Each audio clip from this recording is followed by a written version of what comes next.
This is the rebuttal round. It's on you, Brother Sharif. Brother Sharif. I don't know if Brother Sharif is away at all, but yeah, for the rebuttal round, I have a couple points that I need to ask, as well as for the challenge.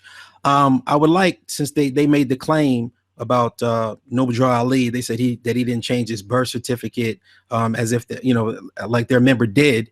I'd like for them to produce Noble Drew Ali's birth certificate, and I would, because they said that since Noble Drew Ali didn't change it, he certainly couldn't change his death certificate. So I would like for them to produce the birth certificate. I would also like them to show proof that Noble Drew Ali called himself black when he was alive and able to speak. Thank you. First of all, I never said that he didn't change his birth certificate. I say he never corrected his status, okay? The way our members are instructed to do, which would not be to actually go to vital statistics per se, even though we've had our members, some members, go directly to vital statistics and was able to change that racial and national origin status on the actual birth certificate. However, yeah, so I never said that aspect. And okay, thank you for clarifying that part of it. So we know that there was. What was the second part? Sure, that Noble Drew Ali called himself black when he was alive and able to speak. You said that he didn't change his. You said that he didn't change, that he did not correct his status when he was alive. Show us where Noble Drew Ali called himself black when he was alive. Thank you. I never said he called himself black. What the conundrum to me is, if he said that you are Moorish, he's a Moorish American, we're Moorish Americans, that we got to claim that in the said government that we're living in, then I would think that the state would be aware that he's not black or African American as well. I would think the state would know him to be Moorish American, so that black American or American black doesn't end up on the birth, on his death certificate. Okay, well, again, since we all agree that he cannot change his own death certificate, I'm going to challenge you again to prove that Noble Drew Ali called himself black when he was alive. I think you're just skirting around the fact that, brother, I gotta mute y'all. It's brother Sharif. 10 minutes go. 10-minute go. Or brother Ishmael. 10 minutes go. This is not a question round. Brother Sharif, this is the 10-minute rebuttal that you can take and go away with. First, I want to apologize to everybody, including our brothers on the opposing side. I've got, through some weather up here, and I've got some, bad connection issues. So apologies, I keep going in and out. Well, really quick, first I want to address the birth certificate issue. Our brothers on the opposite side are very, keen on paperwork and filing paperwork and this and the third. The fact of the matter is this, and I just want to point this out. They're placing a large amount of their argument on Prophet Noble Drew Ali's death certificate, sorry, not birth certificate, death certificate. And here's the fact. They're not filing death certificates or birth certificates or amendments of either to prove any type of status or status correction. The point being is that a death certificate does not and cannot determine anyone's status, national status, etc. It's not used for that. It's just not used for that. And that's just the bottom line. That's number one. Two, the brother mentioned what I said about the 14th Amendment or the 13th Amendment, I'm sorry, or what I mentioned about the status of Negro or the statement of Negro, right? And he referenced the Negro Act, and he said that the Negro Act basically essentially created the Negro status. No, it didn't. It didn't create the Negro status. There's not a law, and I maintain the fact there's not a law in the books ever that said we hereby now declare you all to be Negroes and black people. What the Negro Act did was that it defined, it presumed the existence of the Negro and then gave definitions. That's what it did. That's what it did. It did not create it. It did not invent it. So again, Negro, like everything else, like all the other labels, are labels that society has placed on us. So the only way out of it is to change it from the societal perspective. Prophet Noble Drew Ali, during the first convention in 1928, had a Moorish American parade where there was over 3,000 members in regalia, etc. And in the interview with the Chicago Defender, he states our nationality started with this parade. That statement clearly demonstrates his understanding and depth of understanding of what it is to proclaim nationality. It's done in society as a part of society. He demonstrated with that a large, significant group of individuals with common ancestry and also to the common American experience, and with an economy and politically active within American society. That's what it is. And then lastly, I want to address where is it? Oh, the whole issue the brother said about the system.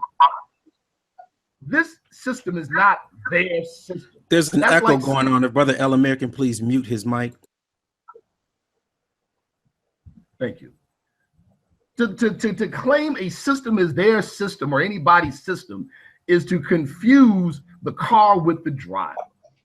And that's just the fact. That betrays an ignorance of basic civic understanding. This is not their system. What it is that they're more fully participating in it.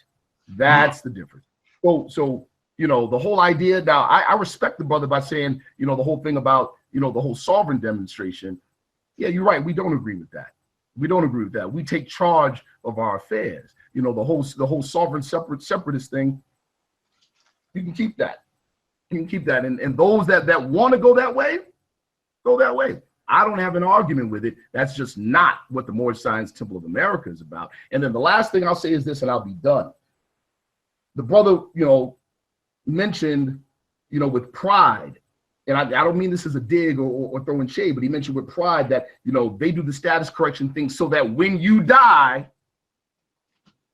your death certificate will not say American Black. Now, I don't know if he meant that as a dig at our prophet, but if you're doing all of this filing and paperwork stuff just so you and your family doesn't have American Black on a death certificate, you know, Prophet Noble Drew Ali was only in the business of setting up businesses and getting political power. He did that, and that's the example set for us today. You know, it's our fault for not following up and not living up to the example that he set in 4 years in Chicago, Illinois. But while you all, or maybe other people, are working on correcting paperwork in the courts and all that other stuff, by the way, courts don't determine nationality. Nationality is a political term, and it determines political status according to the law. So nationality is what political power does, though. Political presence does. That's just basics of the law. It's basics of civics. You see, that's all I got to say. Peace. Brother Ishmael Bey? Yes, it's going to be a standing challenge for them to please produce any reference of Noble Drew Ali referring to himself as Black when he was alive and able to speak for himself. That was never answered, so I just want to make it. I just wanted to back up what Brother Sharif was stating when he was talking about the 13th Amendment only covers a certain aspect of us.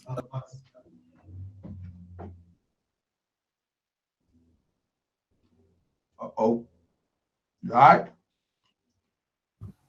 Somehow Aemer muted Ishmael. I don't know how that happened, but I don't know how that happened. But anyway, I'll continue. I know what that's all right, brother. That's all right. What I'll say is that dealing with the 13th Amendment, the 13th Amendment only covers a certain aspect of us as a people. So, you know, there were certain aspects, for instance, one example were the freedmen. The freedmen are not covered by the 13th Amendment at all. That's millions of us that had ties through the native people, either via directly being tribal, as well as those of us who have been enslaved by Indian tribes. These freedmen are not covered by the 13th Amendment, hence the fact that they were given their own treaties. For instance, like the 1866 treaty. This was because they were not covered by the 13th Amendment. So there's millions of us that aren't covered by that. Just to back up what Brother Sharif was saying also. We done? Yes, that was it from my. All right. I just simply wanted to back up what my brother was saying on that. That's all. What time do we have? Y'all done? 4 minutes. We got 4 minutes. Beautiful. All right. I want to touch on something. I want to go back to an issue that they brought up regarding a Mexican calling it mythical, right? Hold on, let me see if I can. Well, I'll just read it. And this comes from the Oh, actually, let me start with this, people. First and foremost, to say Moors and Moorish American, we speak on that as a synonymous thing. I just wanted to make that correction for the brother. We speak on that as a synonymous thing in the Moorish side symbol of America. We are Moorish Americans, and Moorish Americans are Moors. But more importantly, in American society, because the United States is the sovereign government on this land, period, point blank, we are in American society and participate in American society as American citizens by way of Moorish ancestry. That is something that they themselves have agreed with as well. We do, and because we are American citizens, we are learning to function. This is what the Prophet taught us, to function in American society with our cultural and social autonomy within American society, like every other and any other national group in American society on American soil has done. Now, on the whole issue of a Mexim is not mythical. The problem is you're all looking at it from a natural geographical perspective, but it's actually political. The term a Mexim is the representative of the ancient governing elite in Morocco and in pre-1957 Tunisia, centered around the Sultan, later king, and consisting of royal notables, businessmen, and wealthy landowners. The fact of the matter is, without going into all that detail, the term a Mexim is still used today in modern Morocco. It relates to the government. Now it's used synonymously to talk about the establishment.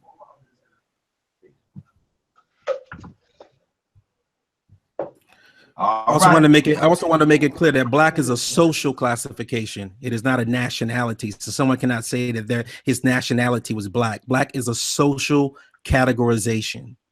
Social. Y'all done? Hold on, brother. I got this, my brother. You up next, my brother. So with that, that concludes. Now we're gonna have Murakush with that 10 minutes. I'll reset the clock. Let's go, my brother. Well, first of all, you know I got cut off, so I really didn't hear a lot of what was said, but I did catch some excerpts. First and foremost, to the brother Sharif, it was the brother Ishmael that used the phrase or the terminology mythical in terms of the term of Mexim. Second of all, I would like to see some references in terms of. I called it mythical. Okay, that's a correction then. In error, apologies. I want to see some references in terms of the term of Mexim. And when we utilize that term for that particular corporation that we established back in 2011, that's what it was. It was a political exercise. Aside to that, social and political atmospheres are, they're connected. They're interrelated. So to try to say that black is social and not political, that's an error, because we can find it in Federal Directive 15. We can also find it within colonial statutes for slaves, specifically for slaves. We can also refer to case law that specifically says that black is synonymous with criminal or slave. Then I heard something about the freedmen not being covered under the 13th Amendment, which absolutely makes no sense. Makes absolutely no sense by the fact that it was those who were designated the freedmen who fought in the Civil War for U.S. liberation against the Confederacy were designated freedmen.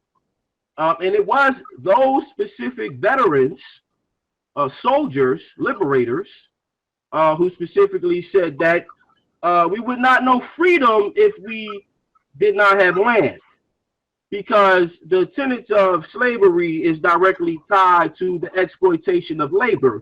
So without owning land, you will be working on someone else's land, thus they will receive the fruits of your labor. So that concept is just totally off. And to say that the freedmen weren't covered by the 13th Amendment.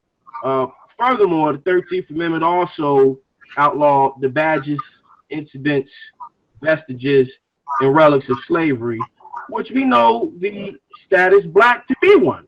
Well, because we have the case law. We have the case law that designates black as slave and criminal, going back to that era. So I didn't hear everything that the brothers got to say, but that's what I got to say. Peace. Indeed, indeed. Yeah, again, I respect both of these brothers. You know what I'm saying? Just let's get that straight. You know what I'm saying? But I just think you guys intellectually dishonest. I never said Drew Ali called himself black. So you're not going to find any production of any material saying that is so. I never said he did. Okay? You're skirting around the issue here. I'm saying, and this is very plain and simple, that if he was a Moorish American, his death certificate should reflect that. It's as simple as that. Okay? Now, when you say that I hinge everything that I'm doing on so that my death certificate reflects more, come on, that doesn't make any sense. Commerce, doing business, we need our people doing all this type of stuff. Nobody's saying that the entire premise of what we're espousing to is based on the fact that our death certificate would reflect more. But that is a very strong indication that the government, it's proof and evidence that the government recognized you as such. Now, you guys are the ones who are saying we're supposed to be chummy, buddy with the government. You guys are saying that. So if you're going to be chummy, buddy with the government, that government should know that Noble Drew Ali was not black or an American black. Yet the death certificate reflects that. Like I said, it was right and exact for the brothers to come and correct that, because the man never said he was black. Okay, he detested it. Okay, I'm saying that he did not correct his status, his social status, his legal status, and his political status during the lifetime of his. He didn't do it. Now, people try to minimize the importance of documents, paperwork. Well, let me just give you a stat here. Okay, here's a stat on incarceration rates. See, at the era that I became a Moor, we would have Moors coming in that wanted to be active and do things. Okay, not people that want to sit around and and be idle. Okay, so we all know that brothers is catching hell in America. Okay, brothers is catching hell, and there needs to be something done about it.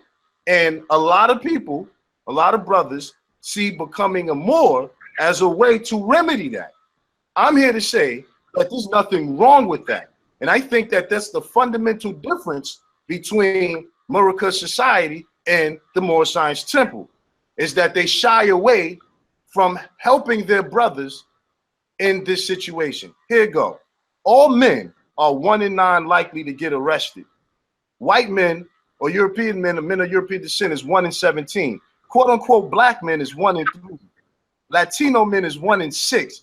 All women are 1 in 56. White women are 1 in 111, and black women are 1 in every 18, and Latino women is 1 in every 45.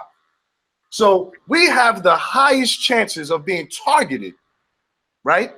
And when we're targeted, Moors, people who say they're not black, okay, get arrested, and they get, for whatever reason, whether they're doing something wrong or they're not doing something wrong. Let's not even get into, well, if your brothers would just do the right thing, maybe the white man won't bother you. No. We're not going to play that game here, okay? Brothers like Ball Bay got arrested. He was labeled black. When they filling out these police reports, they're putting black down, Moors, okay?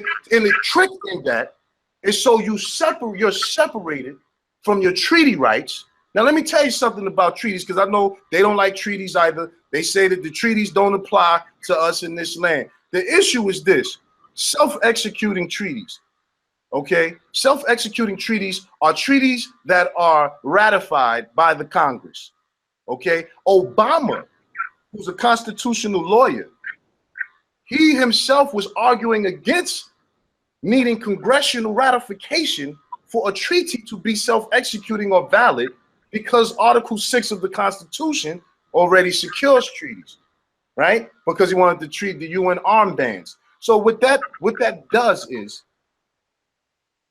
well, that was Obama's argument, but self-executing treaties in general are ratified by Congress. The treaties between the United States and Morocco was ratified. The 1736, the 1786, and the 1836 is ratified in H-Stat 100 to 105, H-Stat 484 to 487 in the United States Statute at Large, which means it's a part of municipal law, which means enforceable on every citizen. That's what a self-executing treaty is. When you're black, you separate yourself from all of the rights that the people you descend from were guaranteed based on the common law of England continuing in this land. Now, I'm the first to say the Moorish Science Temple of America does not teach Moorish sovereignty. Nothing wrong with that. But they're saying, they're trying to put it out there that it's something bad if Moors are striving for sovereignty. Well, it is clear, based on what's going on, that we need to be looking at that as our ultimate solution, because their jurisdiction is based on enforcing the Roman Catholic Christian doctrine of discovery on everyone, and especially Moors. So the Moorish Science Temple does not deal with that. We're dealing with providing solutions for that. So there should not be any confusion or any mix-up or any conflict about that. We consider you guys the Moors who's supposed to be working within the jurisdiction, but you guys are not recognized by the state, the federal government, or any of them as Moorish Americans. You're just not. Every one of you know that the documents that you use, you bring up expatriation and talk about the loss of the ability to work and this, that, and third. When you go to work, you're bringing your social, you're bringing your birth certificate, and those things have you down as black, not Moor. Now, I don't know about you guys personally what you did. I'm just saying in general, okay? But if you're not correcting the status, it's 10 minutes, my brother. Right. 10 minutes. All right, so look, the Moorish Americans are going to come back. I'm glad we're moving straight through this. The Moorish Americans is going to come back right now, and we're going to break this down to 10 and 10, and then the last closing rebuttal, I think, is going to be 10 and 10, and we'll go there. And I'm going to ask a few questions, too, from the audience that I've been taking down while things been going on. So with that, Brother Sharif, reset the clock. You got 10 minutes. This is the Moorish Americans on the Affirmative team presents further arguments in support of resolution, identifies areas of conflict, and answer questions that may be raised by the opposition speaker. We had it for 15, 20 minutes, but we got caught up some time, so I just chopped the time back, and we're going to do 10 and 10. Give me a second real quick. Let me pull up the screen, and hold on. 1 second. Okay, here we go. Stop. Brother Sharif, it's on you, my brother. Yes, sir. All right. First and foremost, can you all hear me? Indeed. Can you hear me? All right. First and foremost, to address the Brother Ill's statement before about nationals and aliens, specifically here nationals. I here have rights and restrictions of U.S. nationals. U.S. nationals cannot vote. Can you all see my screen? Yes, I can see it. U.S. nationals cannot vote in any election or hold elected office. Bottom line. Oh, hold on. There needs to be a correction. We didn't say U.S. nationals. Brother, you got to come back in a minute. You got to come back in a minute. Finish what you're saying, Brother Sharif, and then you got to have 10 minutes in a second, my brother. Brother Sharif, you there? Yes, I am. All right, so. Right. Secondly, let me stop sharing. There's a couple things. I'm going to speed through the stuff as quickly as I can. Secondly, I challenge my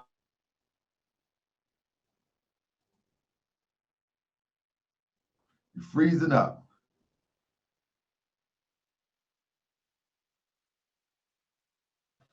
Brother Sharif, freeze now. Are you there, brother Ishmael, babe?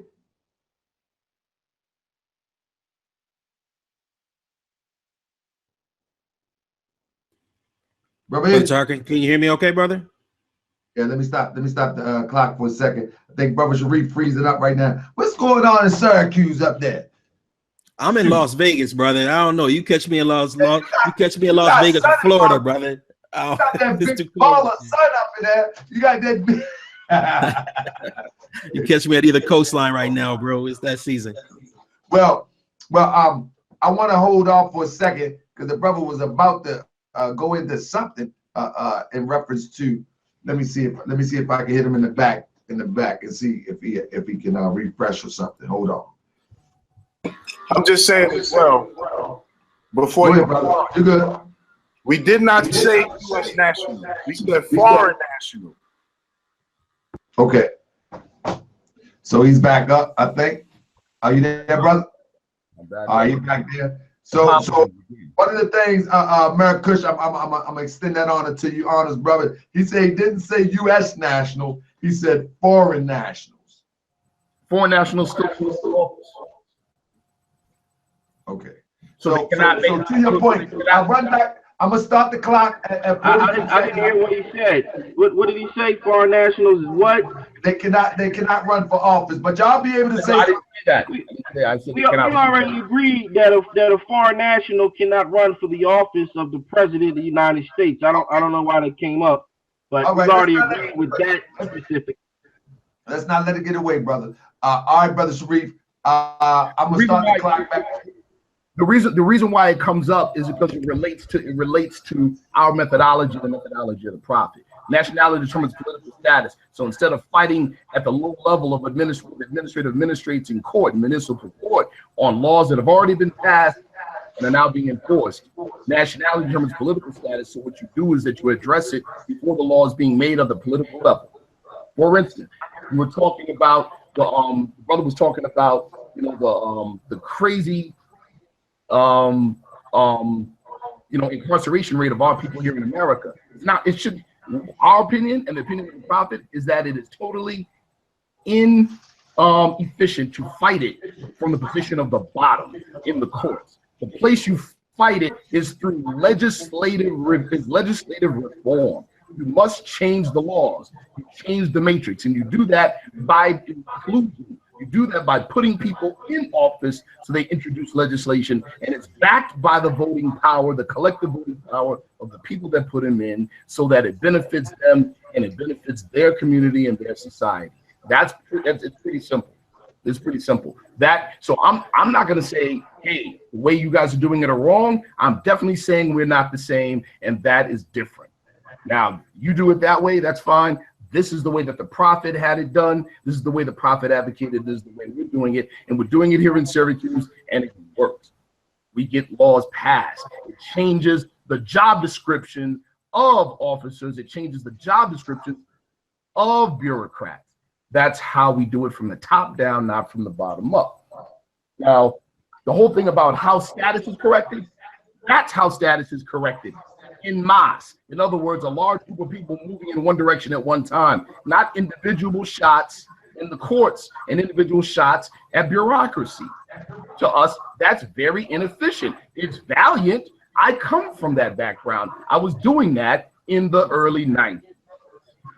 As a matter of fact, myself and Brother Ishmael were doing this in the early 90s. It's the very same thing. So that's our position on that. And the brother talked about becoming a Moor, and yeah, we're very much aware of this being looked at as the get out of jail free card. We're very much aware. Now, here's my thing: I got children with the name Bay and L, right? So I refuse to allow anybody, and I'm saying this with all due respect, I refuse to allow anybody to play with their identity and look down on it as, oh, you all are just trying to get out of trouble. You're trying to get out of a situation. That right there, see, this is an identity movement. This is not a fight the power movement. This is a be the power movement. This is an identity movement. Because of those efforts, and again, I was a part of that too back in the early 90s, but because of those misguided efforts, now you have law enforcement with shoot to kill orders. for people that they consider sovereign citizens. That's the truth.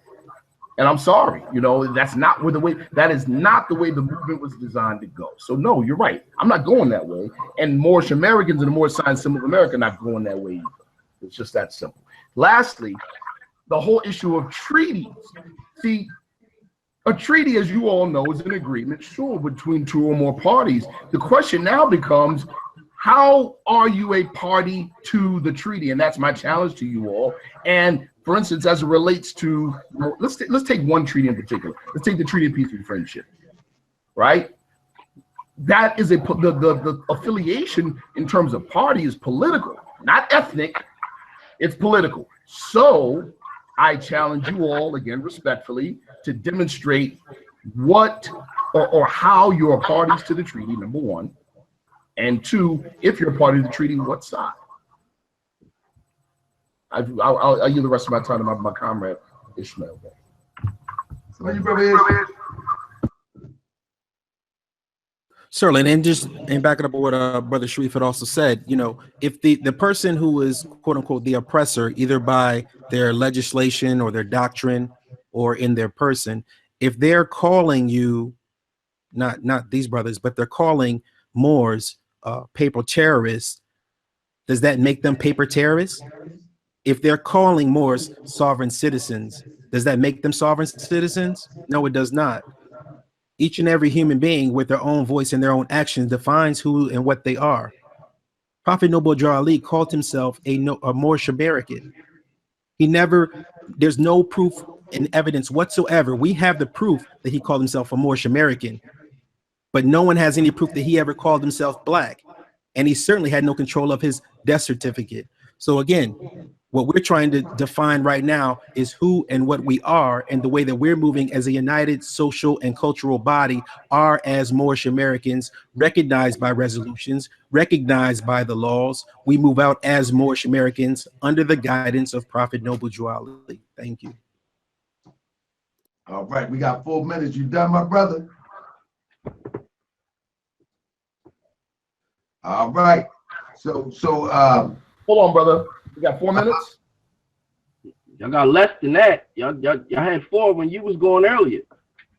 That's right there. It's been on the thing all the time. It's 6 minutes. It's 6:28. It's been on the thing all the time. Oh, y'all done bumped the time. Brother, you gotta look at the stop playing. Stop playing, brother. It's been on the screen the whole time. To the brothers, I don't have it up again. I'll pull it up a little bit later if I can. I want to address the old point of their system, that whole thing, their system, working in their system. Once again, the system is the system. And if you research history, especially Reconstruction history, I'm pretty sure you all are aware of it. Whose system was it in 1865, especially in the South, in the antebellum South, when our people ran 60% of the Southern state legislatures? You see what I'm saying? It was our system. And again, it was at that time period, and this is educational for all of us, actually, all of us, including myself. During that time, there was that time period that fomented the intense racial hatred of our people by Europeans. It was that time period, because prior to that, when you looked at it as property, you want to preserve property. At this particular point, now we're controlling the legislatures, which gave rise to the quote unquote black towns and cities. It gave rise to those things. And so it was because we control politics, and controlling politics means you control the management of the public money. That's just what it is. And that's what we seek to do. And that's what the Prophet did. And a definite shout out to the Moorish Americans that are out there, because they're so right now. Look at what the resume shows. The resume shows that whether you're dealing with Nick Cannon and his $100 million representing himself as a Moor, you have Moors that have influenced so many other groups. That they influenced the groups like the Honorable Elijah Muhammad and Farad Muhammad, just so many things in the different branches of the works of Prophet Noble Drew Ali itself, his contemporary, and also his brother within the struggle. We're talking about the Honorable Marcus Garvey. Their works are pillars that we stand on today. So whether directly or indirectly, we reap the benefits of the work and the sacrifice of what Prophet Noble Drew Ali laid and stayed for us. And we're able to do that as a united body, whether we do take different approaches to what we call our freedom. That's a good thing that some will take this method and someone else will take the other method. I want to let the brothers from Murakush know that it was definitely an honor for me to be doing, I think I did a forum with brother Shyaam, back the young masters, and knowing the works that they do is a great and mighty thing. It's okay to say, you know what, they're taking one approach and we're taking another, but doubt the works of Prophet Noble Drew Ali, there's no equal to it. And it's so open, like I said, that you can come within the temple, without the temple, still be embraced in your full citizenship. And that's what we're striving for today. Thank you. All right. So it's 9:30. We're done on that. So I'm going to reset the clock. Murakush, it's on to you, my brother. Let me know when you're ready. Yeah, you would. All right, I'm going to open up. You know what I mean? Again, like I said, you know what I'm saying? I definitely got respect for brother Ishmael Bey and Sharif Bey. You know what I'm saying? There's definitely no malice involved. But again, I just got to point to some intellectual dishonesty. You guys are too smart to play the game of skirting around certain issues. Brother, I said, listen, I'm not happy that after Noble Drew Ali's death, after the man vehemently denied being black, for them to put black on his death certificate. That sullies the legacy. So if we, again, you know, we want to be buddy-buddy with the government, this is the same government that sullied the legacy about putting black American on Noble Drew Ali's death certificate, all right? Now, the implications of that means that, see, and this is the good thing about the Moorish movement. We are dealing with different stuff. Now, I hear the brothers talking about politics. That's something we're into. We have a political action committee. We formed a bill. You know, like, again, some people try to hate on it, but I'm the only one who knows that excuse me, let me rephrase that. We're the only ones who've actually went forward to produce a bill that addresses the political issues as Moors. Now, we have collective issues and we have individual issues. To say that Moors should not be individually correcting their racial and national origin identity is a travesty, quite frankly. It's a travesty to suggest that Moors should not take the individual action to ensure that they place themselves correctly under the proper national origin that they're supposed to. Okay. Now, when you said something about treaties, right? I don't know what you said about it, but this is what I want to say. I remember what you said, but this is what I'm going to say about it. You said, who's party to the treaty? See, this was why I opened up stating about self-executing treaties.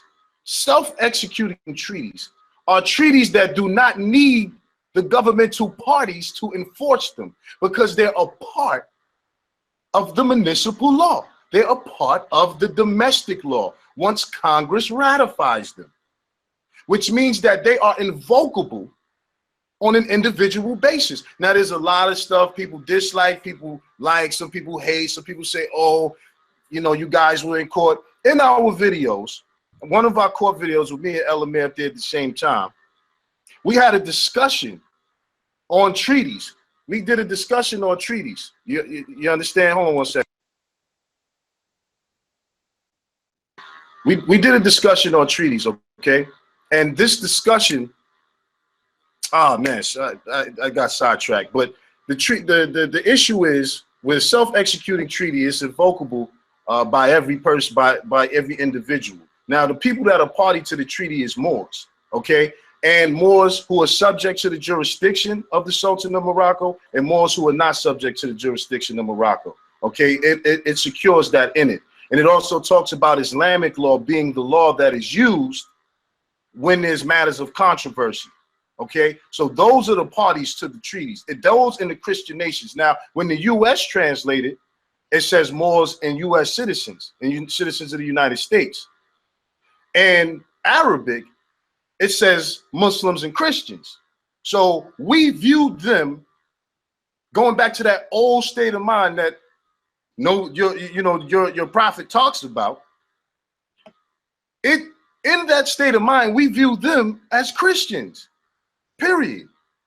So the idea of coming up under their sovereignty, now I disagree with a lot of the methodology that U.S. citizens, that people proclaiming more are using, and getting it mixed up with the sovereign citizens movement, because that's a European male Christian movement. That's not a Moorish movement, and Moors have been adopting their tactics, and I disagree with that. But the proper way Moors should be going for sovereignty is the way that we're doing, and we're offering that opportunity to other Moors to individually correct their status and their race from Black and African American to Moor, not Moorish American. Not that we have a problem with it, but that's not in treaty. We want to go with what's in treaty, what's in laws, what's in the statute books, okay? And we've shown you the proof and the evidence from the court order. We've read it, we showed it, the link is there, people can check it out. So this is not a theory. This is not a theory, this is proof. And just no disrespect, but we weren't doing the same things. To say that you came up that way and you used to do this same, no, we're not doing the same thing. You may have been going to court doing things, but we're not doing the same things in the court. And when I got into the movement, our judicial jujitsu as Moors was severely lacking, dealing with the mountains of case law piling up that negatively affect Moors. Okay, so to say that the courts is not a place to handle things when we're finding ourselves in court, whether we want to be there or not, is not a logical solution to the collective problems that brothers face. That is 4 of us on the line right here. No, it's 5 of us, right? So that means 1 in 3 of us are expected to get locked up or arrested. Now, yeah, some Moors may view it some people may view the Moorish status as a get out of jail free card and stuff like that. Whether I agree with that or not, it does not remove the fact that they're Moors and the state doesn't have jurisdiction over Moors, period. Their jurisdictional statute is based on territorial applicability, i.e. via the doctrine of discovery. We can choose to ignore that, but the Native Americans or the American Indians have been fighting them on this issue for decades, while Moors haven't, because they are not politically and legally astute to understand that. Challenging jurisdiction is in the court. It's in the court rules. You can go to any court rules in any state, and they tell you about challenging jurisdiction for whatever reason and for whatever purpose. Now, again, I don't disagree with and I support Moors who want to stay citizens and want to move through the government, because we need that. But more importantly is we need Moors striving to form an independent nation. Now, you're talking about this separatist stuff. Don't talk to me about separatism. They've been the ones separating us from their society, our people from their society, for as long as we can imagine, for as long as we can even historically reference. The issue is, and I don't mean this as an insult to you brothers, but I just don't get this chummy buddy thing with oppression. You know, this isn't about fighting the power. We're about being in power too. But you're not going to be the power until you remove the ones that are in power, that are doing the things that are affecting us negatively. So the intellectual dishonesty, the same people who call the Moors paper terrorists are the same people that put Noble Drew Ali down as black on his death certificate. Now, yeah, he doesn't have any power to change anything after his death.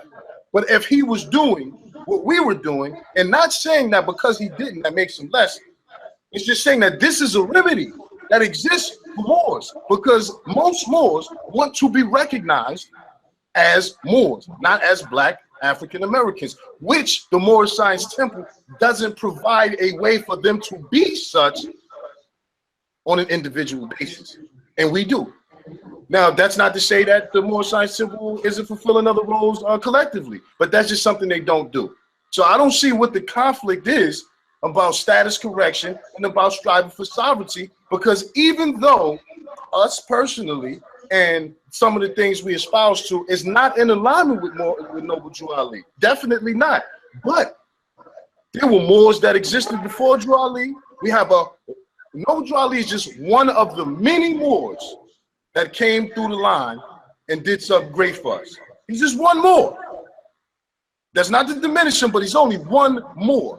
So to diminish the strive for sovereignty when we know there were Moorish sovereigns, when we know we ruled our own stuff, and you're telling us to be happy and just settle for being treated like Mansour Ball Bey, getting rolled up on the corner and getting shot in your FedEx uniform, and they still don't even know who shot him.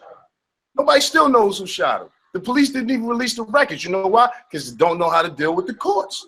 This is where we're taking the biggest L at.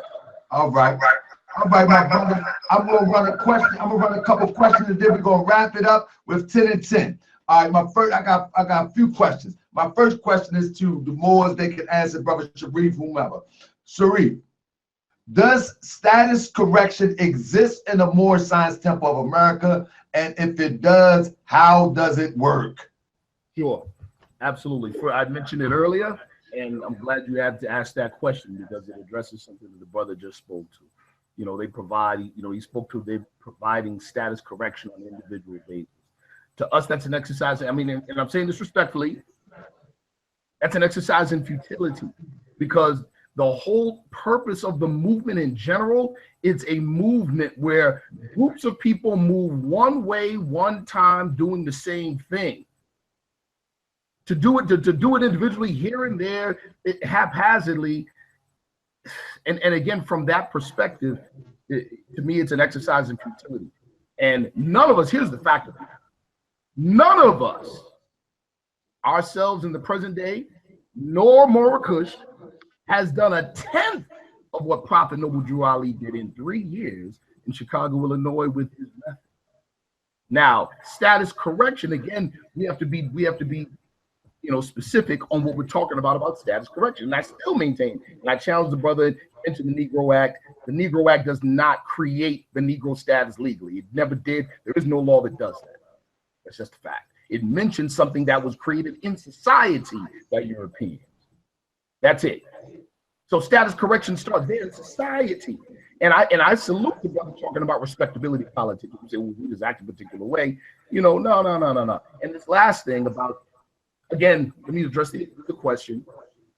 We and the Prophet absolutely deal with status correction. Status correction is done in fact, not on paper. It's done in fact. And the only way it's done in fact on the ground is it's done by making it a reality by a group of people with a group of people moving one way. And that's what the Prophet did in 1925 and 1928. And we got the history of the proof. It's a historical fact.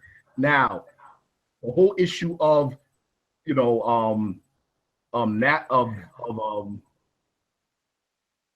status correction as it relates to the paperwork issue, like I said, it's an exercise to us. It's an exercise in futility.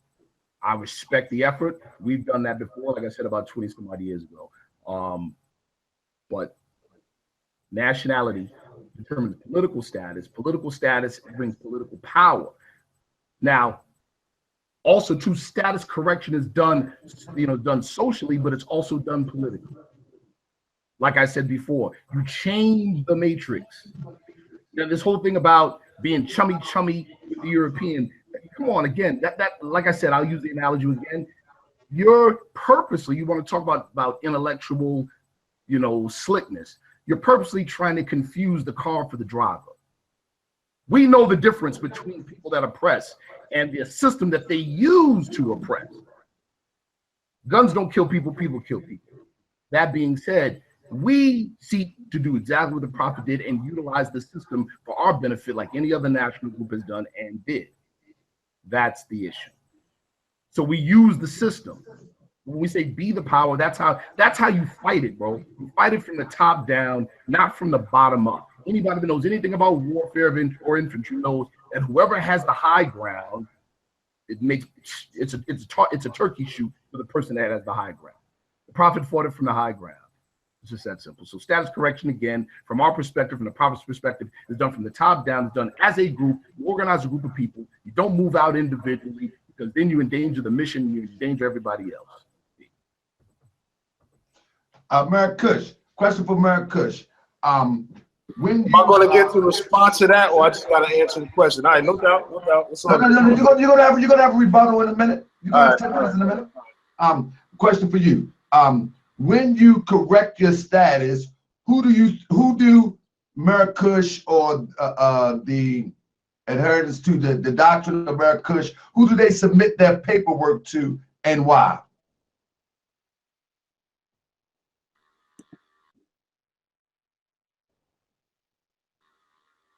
All right, y'all can hear me? Yes, sir. All right.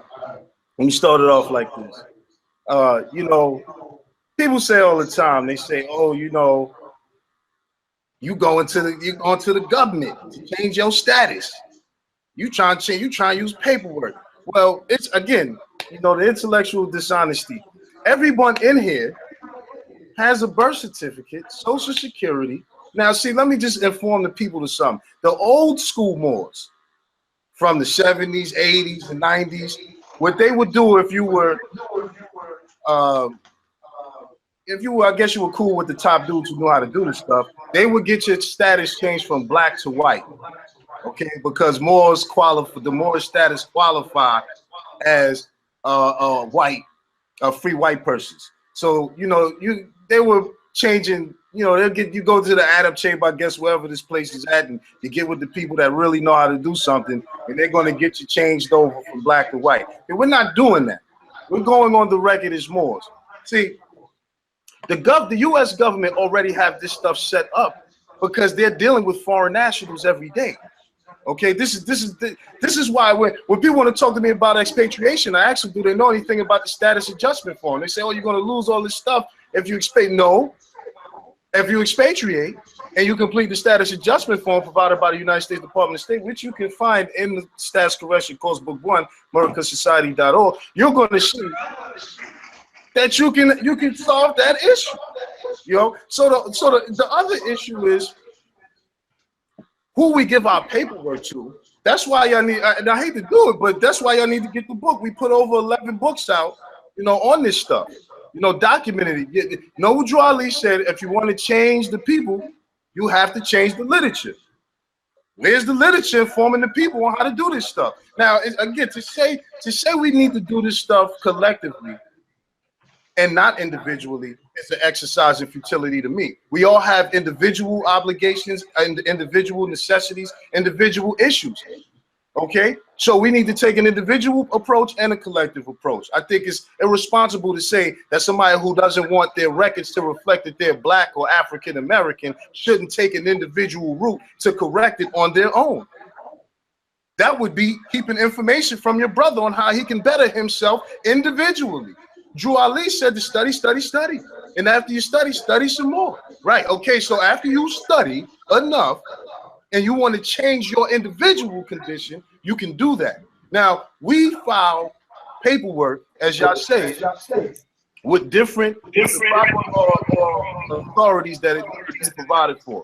Okay, you can mute your line for a second, L. You get the book, you're going to see all of the steps broken down. Okay, all of the steps show you what you need to take, where, how to do it. A lot of people who used to be down with us back in the day think they know our program, but like the brother Ishmael Bey said earlier, you grow, you learn more. You say you was right on this, you was wrong on that. Everything with us is an open book. We research, we apply, and we put it out there for the people. Now, there is a process. The court order that was received, okay, that we read to y'all and showed y'all, you know, and people saying they're doing the same thing. All I'm asking for is where's the evidence? You know, where's the court orders at?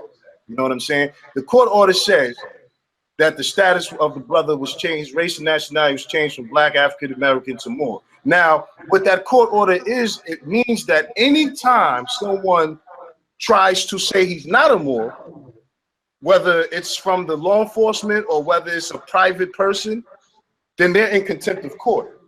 Okay, see, we're talking about applying, and then again, we talk about this political solution as a whole. We've produced the bill.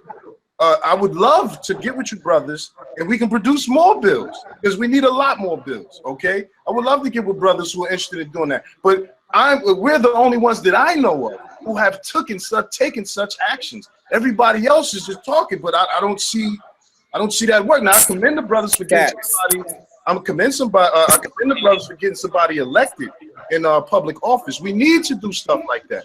That is a major element in the issues that. So, brother, the only thing I wanted to know, though, brother, you missed the whole question. I said when people subscribe to Murakush ideal, who do they submit the paperwork to? I answered the question and I answered the question. It's in the book. On top of that, the fact is, hold on. I'm not gonna buy the book, bro. I'm asking you right now. I'm gonna answer it. I'm gonna answer it for you. I'm saying if you want to know in detail, buy the book.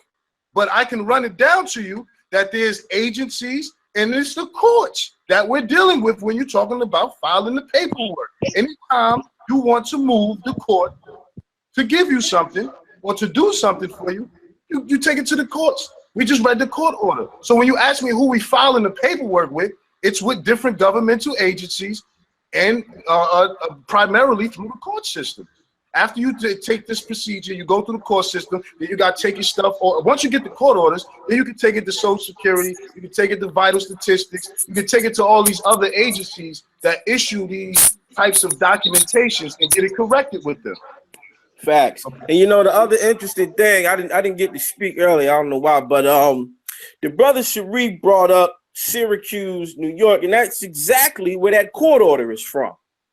You know, so we're up there in your jurisdiction getting it done. You know what I mean? And that's just the fact of the matter. In terms of the term Negro, as we talked about earlier, it is a statutorily created term. We can go to the Surgery-Free Moors Act, and we can see that it came out after the Negro Act was passed in 1790. Oh, brother, you gonna have 10 minutes for that. I just want to ask another question to brother Ishmael and brother Sharif, and then one more to you, and then y'all can hit the closing remarks, and you can go through all that for the next 10 minutes, and we're gonna wrap it up. Brother Sharif, question for you. If you say that nationality determines political status. Yes, sir. If that be the case, what do, let me see if I can phrase this right. When you say nationality determines political status, what do that political status represent? You know, what is political status? What are you talking about when you say nationality represent political status? Political status. And what type of, you say be the power, what type of political status will, you know, ensure some political power? It's real simple. Political. Let me explain. The reason why I'm asking this question, because on the other side, it seems to be that that this is just rhetoric and talk. So I'm asking you to explain nationality is political status, and political status represents what? And what political power can be? Political status. Nationality determines political status, according to the Black's Law Dictionary, the definition, 3rd edition, 4th edition, whatever. Political status is political presence. Lack of political status is what is termed as civil or mortuus, which means dead in the eyes of the law. That's what that means. It means you have no political presence. Therefore, you cannot participate in society through the political process to better your community and better your community or your national group's condition. It's just that simple. Nationality determines political status. Political status brings political power. Political power brings the ability to change society in conformity to the will of the particular group. It's just that simple. Anything else, you're fighting, like I said, you're fighting without possession of the high ground. And that being said, the result of that is, one of the major results of that is legislation. And I'd like to politely correct my brothers. First, I salute them on writing a bill. but they are definitely not the only one, and they're definitely not the first. Let's go back to 1928. A bill was actually written by Oscar the Priest as part of the agreement for the Moorish support and Prophet Noble Drew Ali's support to get him elected. And that bill did not get introduced, unfortunately, in 1929 or 1930, but the bill was to be introduced, and it was, and the subject of the bill was to make it unlawful to refer to our people as Negro, Black, and Colored. That was in 1928. In 2013, we wrote, Ali's men, wrote the Moorish American Cultural Heritage Preservation Act of 2013, which is a continuation of that effort in 1928 and a continuation of the effort done by the Moorish American Society, Temple Number 11 in Philadelphia, Pennsylvania, Resolution 75 in 1933. That's how it's done. It's political power changes things from the top down, not from the bottom up. I would much rather be in the position to create the laws, therefore I'm obligated to obey them, the laws after the fact. Can somebody mute their mic, please? Thank you. Then arguing the laws after the fact with an administrative magistrate and a low-level municipal court. Peace. Okay, Murakush, last question for you, and then we're gonna go 10 and 10. Murakush, typically, I'm not going to explain the question. I mean, I don't want to explain the question, but I want to. Shyaam, you stated that you basically expatriated to some degree. Am I correct? To some degree. Say that again. Did you say something to the effect that you like expatriated to some degree? Yes, sir. Yes, sir. Okay. So my question then is, if you saying that you expatriated, if I'm saying it right, then when you do that, that's indicative of you not being a part of the system. Why would you file anything with a system that you're no longer a part of? Meaning that you say you wrote a bill, you said the status correction with the courts and all of these entities. Why would you file anything with a system that you have denounced and expatriated yourself with? Well, see, first off, expatriation deals with political allegiance. So when he's talking about expatriation, he's talking about the termination of political allegiance, as in USA nationality. And this is something that's been skipped around, this entire show. Is the fact is that the nationality of any U.S. citizen is USA. Anybody that has a U.S. passport can see that. You can open the passport up and look at the box that says nationality. It says USA.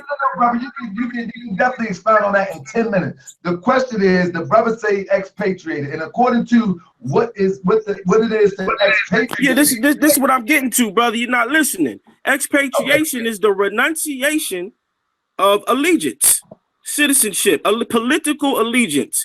That's what expatriation is. So the fact is, foreign nationals are a part of what you call the collective community. One does not have to be a citizen of the federal government to live in a U.S. state. There are several people from foreign countries all over the world that are living, working, getting bills passed, setting up businesses, making investments, going to school, pretty much doing the same things that the average U.S. citizen does, except they're not U.S. citizens.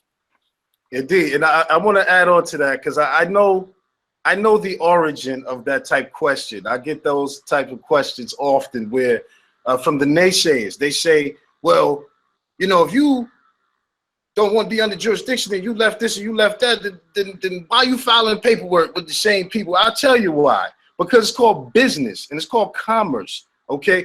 I've completed certain steps, so I don't have to file certain type of documents that a Moor who doesn't know anything about status correction has to file and has to go through, okay? I don't have to do that stuff no more, because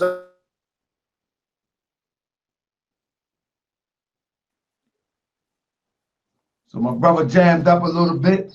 Yeah. Well, I'm picking up right for him. You know, the fact is, hold on. Gad, no, Gad, you got it. Gad, you want to say something? No, you got it. Yeah, well, the thing people need to get together, get to understand is, this isn't about being ignorant. We know they have the upper hand. Okay, they have the upper hand. They run the system. Regardless of what people try to say that Moors helped set up this system. No, we didn't. They took stuff that we was doing in our own independent governments and states, and they implemented it in theirs. No Moors signed that Constitution. I don't know if you brothers subscribe to that or not, but Moors didn't sign the Constitution, man. It was all European Christians. That's the bottom line. It's their system. It's their government, initiated by the Christian doctrine of discovery. With that being said, the reason that I filed paperwork is to make sure, and again, this is very vague when you say paperwork. That could be a number of things. You know what I mean? So brothers need to be more technical in their understanding about this stuff when they want to. Status correction paperwork. That's it. Status correction paperwork. Well, I don't have to file it anymore because I already went through it. About you, I said, and those who subscribe. But I get your point, my brother. Let's go to the. I mean, unless you finish, go ahead, brother. I'll let you. No. I just wanted to say, you know, earlier it was emphasized by the brother Sharif in terms of you know, legislation being considered to be, I would say, superior to the judicial branch or the legislative branch superior. That's inconsistent with the actual makeup of the republic structure. There is a balance of powers. For example, when Obama tried to put out the Obamacare Act a few years ago. Let's get into yeah, okay, I'm being real quick. I'm just pointing out that it's disingenuous to say that brothers that's going through the courts to execute this status correction is futile when the state legislation is what made this process possible. Yeah, I'm just pointing out that status correction is something that the status correction is something that is created by the law. That's all I'm pointing out. Yeah, let's just dead that real quick because we're gonna do this 10-minute thing, and they supposed to get their first 10 minutes, and we get ours. We want to keep that flow, so we're gonna address that. But they got the floor for the last 10 minutes, right? Yeah, I appreciate that. Let me see. Let me look at it there. I appreciate that, brother. I ain't trying to cut you off, brother, but it's going on 12 o'clock, and I want to get these last 10 minutes in. Brother Ishmael Bey and brother Sharif, let's rock out and let's go. Y'all ready? Yes, sir. Yes, sir. Brother Sharif, you got it? I do. Yes, I do. Can you hear me? Yes, sir. All right, 10 minutes started right now. Very good. I mean, this was a lively and spirited dialogue. You know, to me, the only thing that it demonstrated is that we are not the same. You know, I salute, first and foremost, let me say this, I salute any valiant effort to really and honestly address the issues of our people. I salute that. I salute that. We don't agree with the methodology. You know, don't agree with the methodology. A number of things were said that were, you know, by the opposition that were coldly inaccurate and incorrect. One of a couple of the major ones, right, is the presumption that we're trying to be buddy-buddy with the system, and also to the statement that the brother just made that the system is their system. No, you're right. We do not believe or subscribe to the whole thing of Moors creating the Constitution or this, that, and the third, and borrowing elements. We know the history of that matter. But the fact of the matter is the system is the system is the system. This very same system, with the framing of the Constitution in 1789, states that it is not. There is no religious test required for office. It's not a Christian nation. It's run by people who do, which we agree with. It's run by people who are guided by manifest destiny and the doctrine of discovery. That's the truth. We get that. We have no argument with that at all. But the fact of the matter is that it's a system. And at least one occasion, at least one major occasion, our people were able to determine their destiny via use of the very same political system. So if what you're saying is true, that could have never happened. And the fact is, it's a matter of history, and it did happen. What the Prophet Drew Ali did in getting Oscar the Priest and Louis Anderson and those gentlemen elected during that very same time period couldn't have happened if what you're saying is true, that this is the European system. It just couldn't have happened. So again, you know, the method of, you know, your methodologies and our methodologies is not the same. And the major thing that I can say that that I will give in terms of respect to you all is that you don't try to masquerade it as if it comes from the Moorish Science Temple of America. I respect that. I really, really do. It's not, but, you know, in terms of who will be successful, we'll see. We wish you well, but that's just not our method.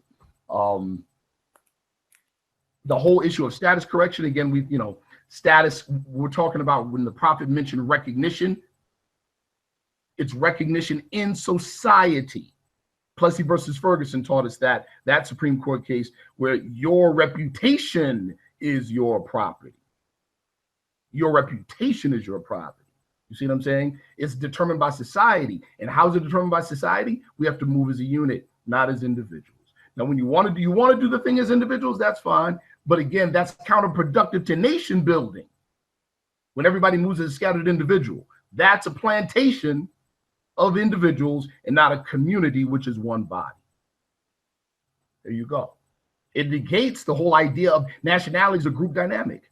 Whether you want to say more or Moorish American, it's a group dynamic, not a group of individuals doing their own individual thing. That's the exercise in futility. With that, I'll yield the rest of my time to my comrade. Peace. And truly, just to emphasize what it is again, I just wanted to let the public know it's taking two different approaches. You know, the way that the brothers are doing it, again, just like our brother Sharif said, we salute them and wish them definitely well on the approach of what they're trying to do. The approach of what we're doing, again, it encompasses those within the temple and outside of the temple. And the beauty of it is that the vision of Prophet Noble Drew Ali and what the vision of Prophet Noble Drew Ali was to make sure that we as Moorish Americans were on the equal playing field of those that are Korean American, Chinese American, Irish Americans, Scottish Americans, Moorish Americans. We're to be a part of that constitutional fold as citizens with our full rights. If you're trying to tell me that because I've expatriated, I can only go to a certain limit, then I'm not maximizing my political right. I'm also not maximizing my particular freedom. If I'm not allowed to go here at this time, I can't go in this building over here because this is only for US citizens and I'm not. So I'm limiting what I'm able to do as a united body of freedom. Right. What Prophet Noble Drew Ali was able to do was saying, look, we were in a condition of slavery. And from this condition of slavery, we are trying to be a part of this party. And us being a part of this party, meaning the American, the fullness as an American citizen, I'm creating the Moorish American. And us being Moorish Americans gives us the freedom to do that. So we embrace the political strength that we have. We grow in the political strength until we get to the level to where we are able to maximize our power politically, culturally, socially, spiritually. That's the path that we're doing as Moorish Americans, and that's the strength of the foundation and the example that was established by Prophet Noble Drew Ali. Big. I'd like to touch on that. You know, foreign nationals cannot be the power. Being the power in American society and today on American soil, whether you like it or not, means changing your conditions in the conformity to the community's will through the political process. That is how it's done. You might own a business as a foreign national. You might be able to do other things as foreign nationals. That's fine, but you can't be the power. You can't be the power. And that's what this is a be the power movement so that we can control our destiny. And as the brother said, we can shape our own destiny. And that's having your divine rights unmolested, as the prophet said. That's what that is. Back to Ish. Y'all done? Oh, no, brother. The mic is yours, brother. Yes, sir, brother. No, I was complete with mine. I just wanted to emphasize that Prophet Noble Drew Ali was giving us the example to be on the equal playing ground in order to us to maximize our strength and then to advance it to our maximum potential. That's the best approach to take. But again, we embrace people who wish to try to do it their way. I don't want them to be seen as lone wolves. We're just trying to say that as a body, you have to be a huge political united body. That's the foundation of what nationhood is established on. Tribal affiliation. From your tribal affiliation, it grows to different levels until you reach nationhood. That's what it takes in order to do that. And that's the approach that we're taking. And that's the example that was set before us. All right. So with that, I'll stop to reset the clock. Murakush, the floor is yours for the next 10 minutes. Yeah, just real quick. Like as I was trying to put out earlier or say earlier, there's a executive, legislative, and judicial branch system. One is not above the other. They're on equal footing. So to imply that because brothers in the or Moors in the Murakush society are getting their Moorish nationality recognized by the judicial branches in which they reside is some kind of inferior method when the opposition has no court orders recognizing them individually as Moors or Moorish Americans. You know, it's just evident that there's a big mix-up. And I agree with the brother Sharif. We are not the same. We are not the same. We recognize you brothers as Moorish Americans, and we're Moors. It's two different things. You know, in your circles, you guys may use them synonymously, but in terms of law, politics, statutes, we only find Moors in these things. We don't find Moorish Americans in any legislation. I heard the information about the legislation. I would like to read that. I've never heard it, never seen it either. I noticed that he said it wasn't filed or something of that nature. But either way, I would like to check that out. But ours can be reviewed. You can look at ours, Sundry Free Moors Act 2012. www.sundryfreemoorsact 2012. You can look that up. You know, read through that. A few hundred pages.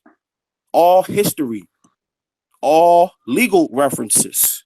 Historical references. No mythology, no esoteric information. None of that. It's purely political. You know, and I'm going to digress with that. Indeed. Well said, brother. Well said, Aki. Just to end it off, I'm just going to say a couple of things that I think is necessary. Definitely we want to give respect and honors to brother Ishmael Bey, Sharif Bey. Definitely was a spirited discussion.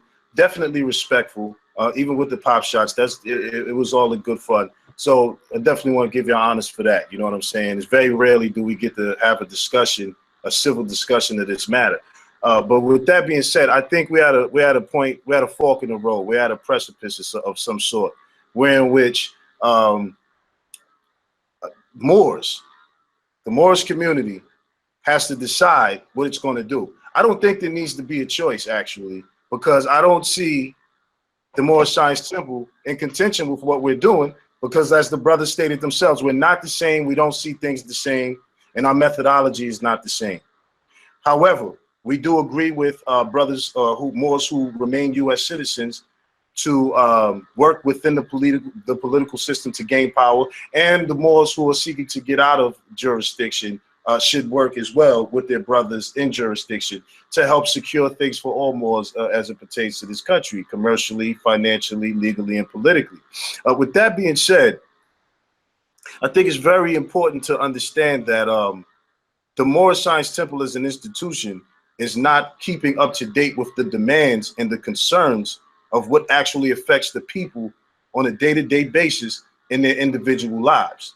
This is a country of individuals, okay? The United States stresses its entire premise on protecting the individual rights of its citizens, right? So to say that we're taking an inferior approach and providing individual solutions to individuals who are seeking the full effects and the full application of what it is to be a Moor, who does not want the problem that Noble Jew Ali had, where in which after he's dead, he gets labeled a Black American after saying his entire life that he's a Moorish American.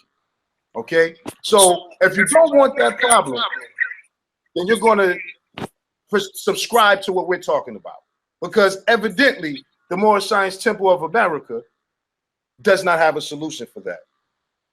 Okay.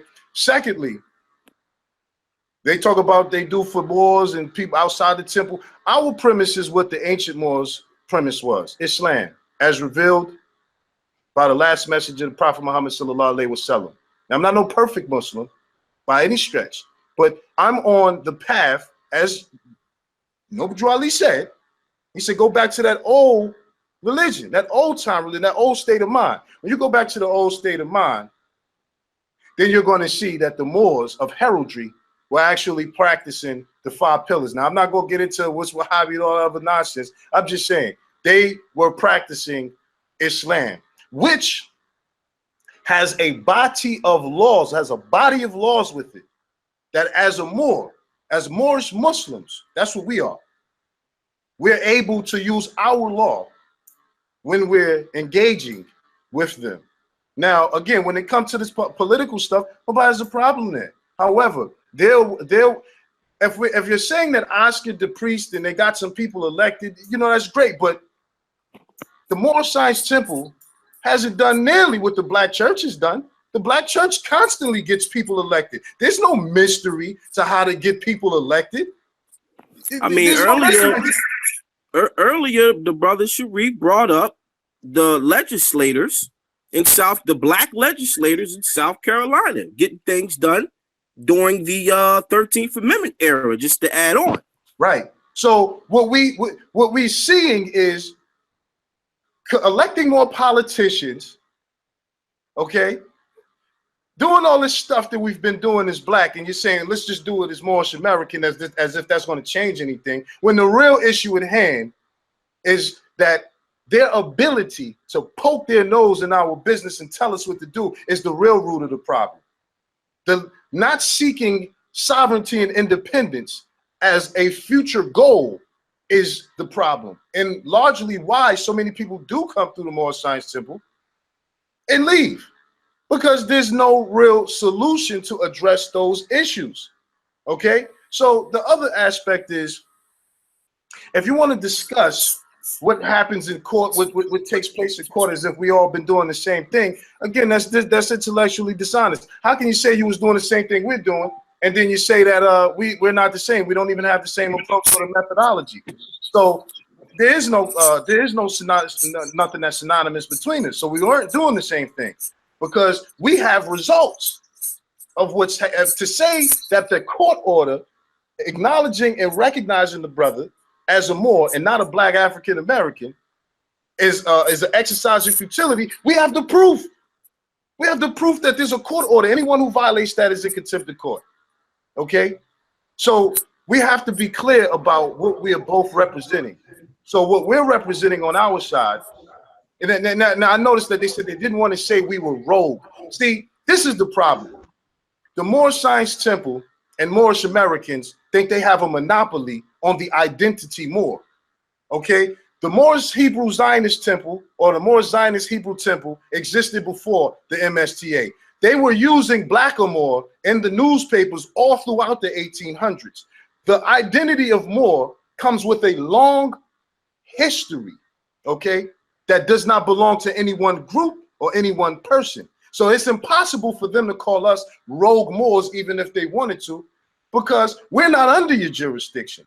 We're not under the MSTA jurisdiction, and Noble Drew Ali is not our prophet. We respect him as a great man, as one of the many Moors who came and assisted in our liberation efforts. He only had 3 years. His time was cut short. He didn't get to do everything. So to sit here and to come through and say that you're experts on what Noble Drew Ali really intended when you wasn't around when he was alive, you never spoke to the man, okay, and what he wrote and what he talked about in terms of certain stuff is very limited. Drew Ali was trying to create what the Masons have. The Masons created the United States. They have an elite that created the government, created the sovereignty, and et cetera, et cetera. Drew Ali, from what I could gather, was trying to do the same thing. So what you have is you got Moors who want to be independent, or Moors who want to do something different, who don't want to be a part of the U.S. jurisdiction and being under them, because we see it as no benefit. Then you have Moors who want to do that. The problem is the Moors who don't want it think that with the Moors who do want the independence and the freedom is going to mess up their chances to get buddy and chummy with the government. Okay, so with further, just to pick up, earlier it was stated that the USA is not a Christian nation. This is false. This is false. There are several Supreme Court cases, state cases, from the Supreme Court judges themselves, federally and state, that have referred to their nation. All right, here we go. Now, we've been here for quite some time. Let me get my thing straight. We've been here for quite some time. I know the family ready to go. I thank y'all for sticking with this. I'm sorry I had to cut you, brother. But let me tell you this. You know I got to speak my piece, Shyaam. I love you, brother. I don't agree with you, brother. I don't agree with you. But I love you, brother. It's all right to disagree, but I love you, brother. And let me say that, brother, I never threw a pop shot at you. You know what I mean? Only time I get worked up is when people come at the Prophet Noble Drew Ali, because I think people misunderstand what the Prophet Noble Drew Ali stood for. Now, let me break down what I come to see what the Prophet Noble Drew Ali stood for. Stand with me, people, for a few minutes. First of all, the Prophet Noble Drew Ali came not only with a religious doctrine, but he also came with a way of life predicated upon nationality, national identity. Now, Prophet Noble Drew Ali, it started in the temple, it starts in the temple, and it builds outward. It begins with the temple building community. Within the community, there are businesses, there are all sorts of social programs for the uplifting of the people. Then from the community, it extends into society, meaning that the Prophet Noble Drew Ali said Moors live together, meaning what we're doing in Baltimore, because the people kill me when they say the Moors ain't doing nothing. I got the plan on the ground in Baltimore that will be in place this fall, whereas though we're taking a block, we're taking one block, I'm buying a few houses on that block. I'm a pop shot you, Murakush. You got to buy some houses on the block and some farmland so you can make sure your society can eat, because they can't eat that paperwork and that ink. So anyway. Oh no, that ain't no pop shot for us. We with you. We with you. But see what you gotta remember. I can't go back and forth with you. I want to have my little second in the sunshine. What I'm saying is, so we taking a few houses on this block. We're gonna build up this house. Matter of fact, it's probably a sister in the chat that is coming to move to this Moorish village that we're building. We're gonna start with the temple. We're gonna build it outward. We already got brothers in Baltimore that is gonna move that family. I am going to refi my house, take money out of my house, and rent my house out and move to the Moorish village. Now, within that whole block, we're going to get the whole block. The whole block. Within that whole block, we're moving all Moors in and all those who think their conditions can be better. Within 18 months, we're going to try to traverse the next block and then the next block. Once we get a couple of these blocks down within the next few years, what we're going to do is affect the political process, meaning that all of these Moors that live together, by that time, we will have a bank, we will have a grocery store, we will have everything it takes to sustain ourselves, plus some land to grow our own food. This is an easy plan to put together. Anyway, when we begin to take block after block after block and have Moorish Americans living there, then we will take our numbers and the surrounding numbers with the support, and we will put our Moorish American in office. The Prophet Noble Drew Ali said, do you want your own police? Do you want... He's not talking about creating something new. He's talking about taking what's already there. Be coming the power. So those who want to expatriate, y'all need to go and build something elsewhere because our forefathers built this. Won't you join us and learn how to take it over? The Prophet Obadiah Ali works was nothing simple than prophecy. If you watch how he worked, then you would know how he moved. But guess what? Nobody has patience. Everybody want to see the work fulfilled and those after the prophet, when the work is supposed to be fulfilled by you. But no, you want to file a little paperwork. You want to ask somebody to respect you, yet you haven't built nothing. We ain't going to be respected until we unite and build something for ourselves. When the Chinese people want to build Chinatown, they didn't ask nobody. They just took a little corner and began to build. When the Mexicans jumped the fence and got here, they didn't ask nobody. In every city across the United States, they just took a little corner and start to build. The Jewish people. And we can go on and on and on and on and on. And now the illegal aliens, quote unquote, the Mexicans, quote unquote, they are the people that have changed America's second language. So the point of the matter is that until we come together and build something and stop trying to sell books on Facebook, stop trying to sell books on Moorish World TV and get me on the phone and say, brother, that Moorish community or Moorish village you was talking about sound real plausible. Brother, how can I get some cheap houses up here in New Jersey? How can I get some in Chicago? How can I get some in California? And just imagine, if we get 3,000, 4,000 people living together, Moorish Americans living together, ain't nothing can stop us. The Amish people do it. The Amish people got tags on their car. They never on their little buggies. They got legitimate tags on their little buggies. Guess what? They didn't file nothing and ask nobody to recognize them as being from Dutch or Germany. No, they took a little corner, they stuck together, they grew some food, they built their own stuff, and they kept going. Now, if you don't have no electricity in your house with some children in there, they come and take them, whether you got your status corrected or not. You'll be fighting tooth and nail till the sun go down. But guess what? Guess what?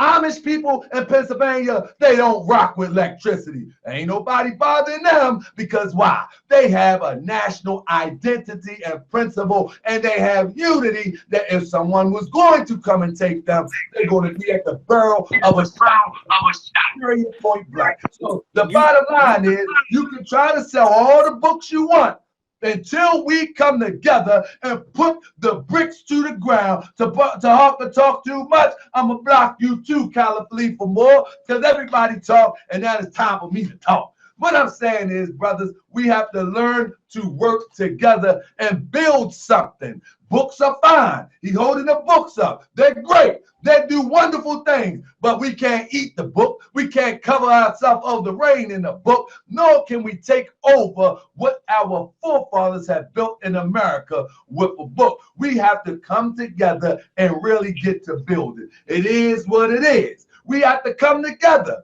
All that other stuff ain't getting us nowhere. See, back in the day when the Moors went to conquer, they sent those conquerors and then the builders, and then the scholars came. We're doing it backwards today. All the scholars is on the forefront talking about this the right way, that's the right way, this the right way, that's the right way. But we ain't got no builders, ain't nobody building nothing. All we doing is talking. All we doing is talking, and we need to stop the talking, and we need to get on the front line, organize, and build something in real time. Other than that, man, we might as well just go and check out, see what we can sell, so we can go pay our little rent, our little mortgage, or if you got a mortgage, whatever you got, let's see what we can sell. But other than that, what the Prophet Obadiah Ali did was gave us the blueprint for nationhood. It starts with community first. Secondly, our society expands within the community. Thirdly, nationhood, not the other way around. It's not the other way around. Scholars have never liberated nobody. Scholars never liberated nobody. They came after the fact. And so I employ everybody to come clean and get ready to work. If you ain't ready to work, go ahead and buy the books. Go ahead. Go ahead. See how far it gets you. And then the thing about Prophet Noble Drew Ali, that was a high theme of this whole thing. Prophet Noble Drew Ali has black on his death certificate. Well, let me tell you this. This is how silly that sounds. Honest to the brother Murakush for their efforts, because I believe they believe it. And if you believe it, it's all right with me. But with all the efforts that they put in, if someone was to put black on their death certificate, ain't nothing they could do about it. Nothing. So that is foolishness of the highest height to try to criticize. But if it could be black, we got court orders. You do that to us, you in contempt of court. Well, they were in contempt. They never heard of it anyway. They never heard of it anyway. They were being contempt. They took this land by blood, and you think they're gonna honor your paperwork and worry about some contempt? Hell, they made the law called contempt. And now you're gonna think they're gonna honor that, brother? You tripping with that one. You tripping. They made the law called contempt. You can't on one end sit there and try to play like you abiding by the current system of laws and then try to downplay it simply because you don't like the facts of the matter. But like I said, you put black on our death certificates if you from America. They made the law called contempt.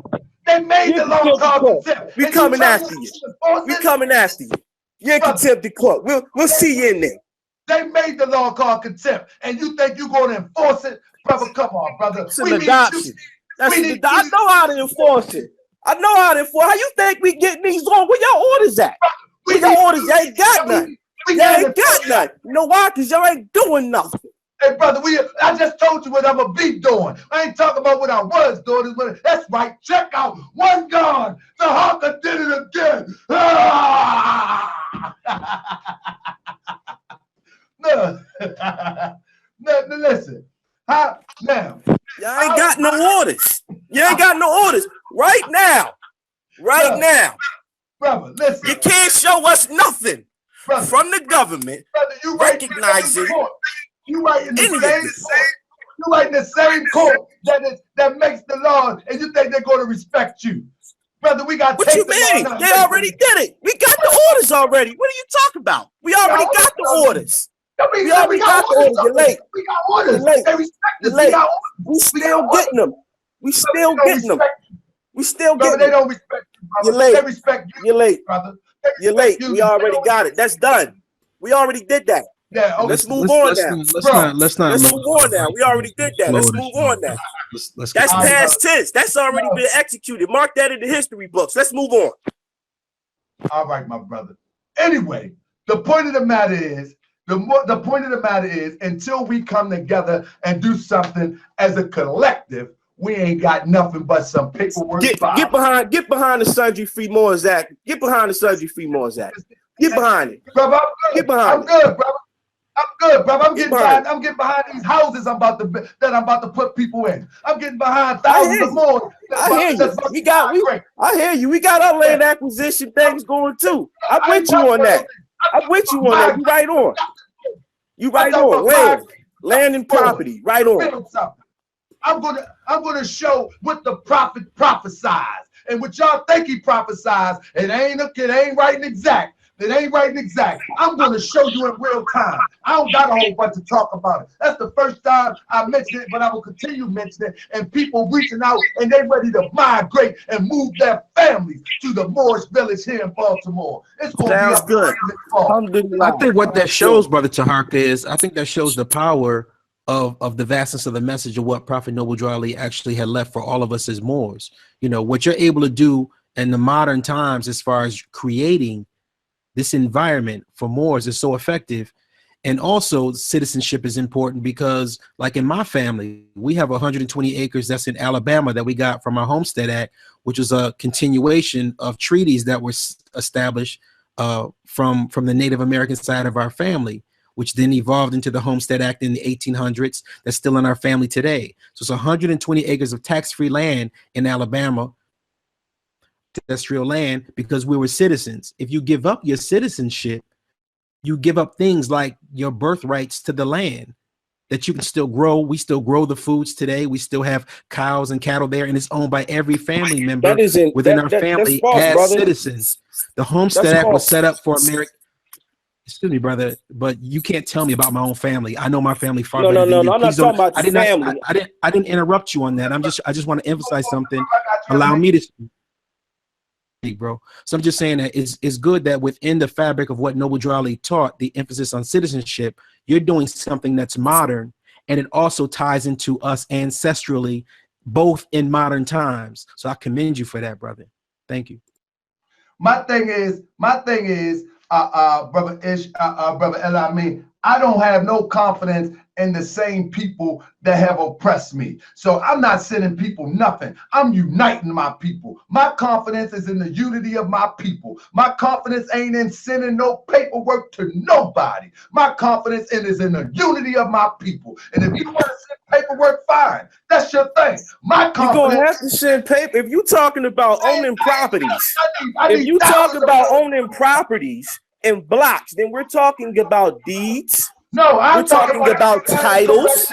I'm talking about. We're talking about documentation that has to be filed with the courts and the courts to verify your ownership.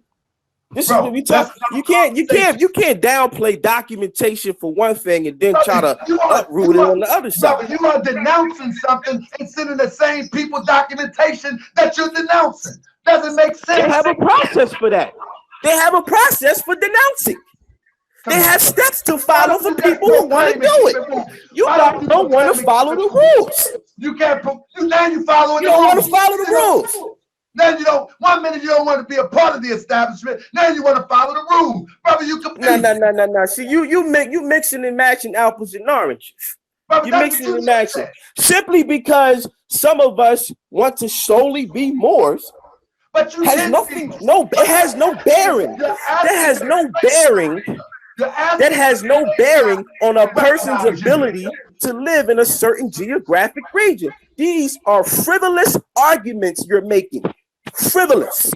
Bro, you're asking your slave master to accept this notion that you're a Moor. Just be a Moor and keep it moving. No. We're not asking them. And you see, that's a misconstruing. But that's neither here nor there, because at the end of the day, documentation be conversation. You talk about getting properties, you're gonna have to have deeds. Oh no, you're gonna have to have bills of sale.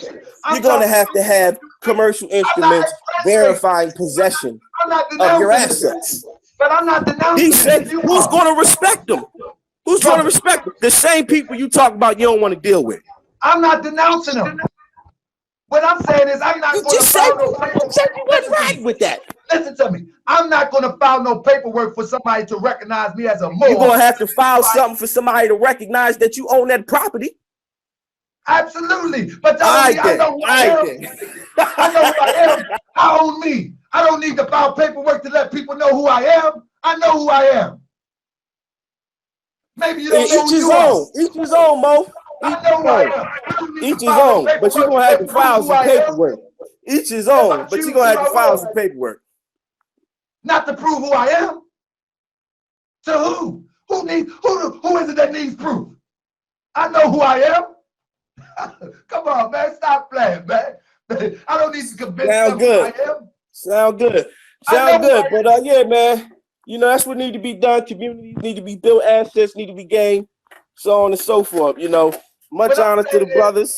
I know who I am. I don't have to qualify to Europeans. Now, on the property level, absolutely. If I want to hold on my property, I got to go by the rules. All I got to do when it relates to nationality is proclaim. Say, be it is. Y'all Sunni Muslims, Allah said, be it is. I said, be and it is. I am a Moorish American Muslim. It is what it is. Be and it is. I got to go.